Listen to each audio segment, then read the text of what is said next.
day, good morning, good evening, good afternoon, whenever you are watching this video. Greetings to you. My name is McDaniel-Lee, and I've chosen to do Pavlov's theory of classical conditioning for my Project 2 assignment. So, what is classical conditioning, you may ask? Classical conditioning is a learning process that occurs through associations between an environmental stimulus and a naturally occurring stimulus. Classical conditioning had an influence on behaviorism, which assumes that learning occurs through interactions with the environment.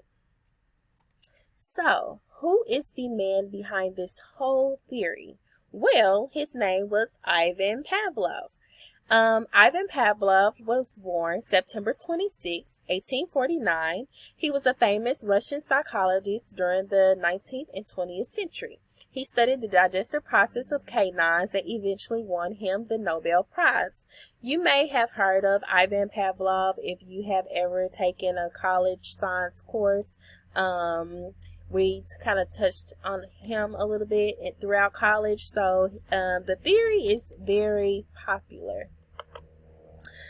Classical conditioning. Pavlov came up with this particular theory by using, like I said earlier, canine dogs, meat, and a bell. The meat was the unconditioned stimulus because it naturally and automatically triggered a response. The bell acted as the neutral stimulus at first because when he rang the bell alone, the dog did not respond. However, when it was presented with the meat, it became the conditioned stimulus due to the dog producing the saliva.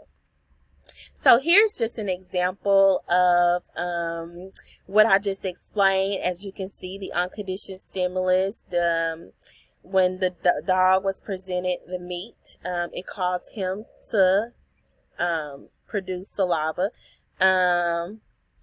When the bell was rung alone, the dog did not show a response to just the bell ringing, so that made it the neutral stimulus. But however, down here, when he reintroduced the bell with the food, the dog started to produce saliva. Then after a while, he figured out that the bell meant that he was about to eat. So whenever he heard the bell ring, it started to produce the saliva.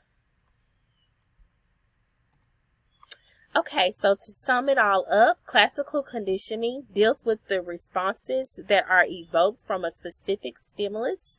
People can also be trained to do a certain task or response by providing a sound, maybe a picture, or a phrase. Classical conditioning can be used inside the classroom in order to create a positive behavior. Now, I've pretty much heard, classical conditioning, people using it to train dogs, but it can also be used as a positive behavior reinforcement inside the classroom.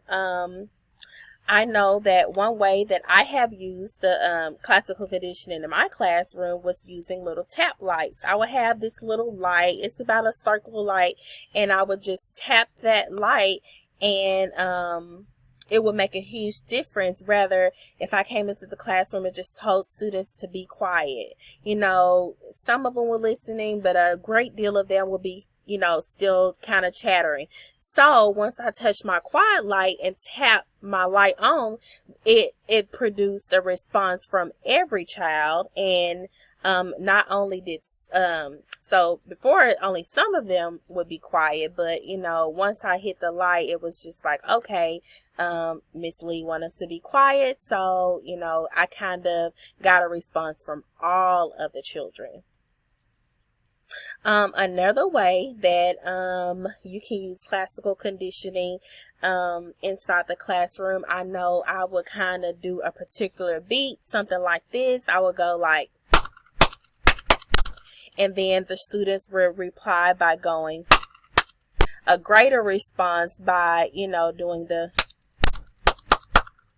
So I feel like if teachers use classical conditioning in the classroom, it will better help classroom management, and it will also give students like a different feel rather than, a teacher coming in yelling, oh, be quiet or settle down, or, rather than you telling them. It's kind of like they're interacting and they're kind of having fun with it. So it makes it a positive, thing for them to be able to interact also, with you doing something positive versus just telling them to be quiet and expecting them to do it. So it makes it kind of fun.